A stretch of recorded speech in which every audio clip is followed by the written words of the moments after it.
আসেনি তো মনে হয়। লাইট জ্বলবে ডান দিকে রাখো তাহলে এখন আমি ভ্যাকুয়াম পাম্প চালাবো। আমার কাটা এখন জিরোতে আছে। ভ্যাকুয়াম কত আমাদের -29।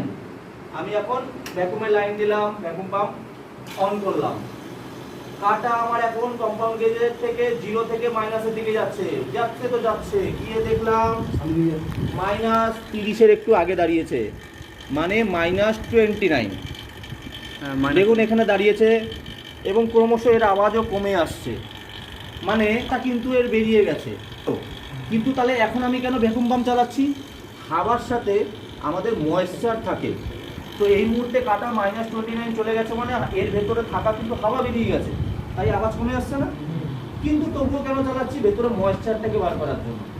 এ যখন টানছে ভ্যাকুয়াম পাম্প, সমস্ত এর লাইনের হাওয়াটাও টেনে নিয়েছে, এরটাও টেনে নিয়েছে, মোটরের পুরো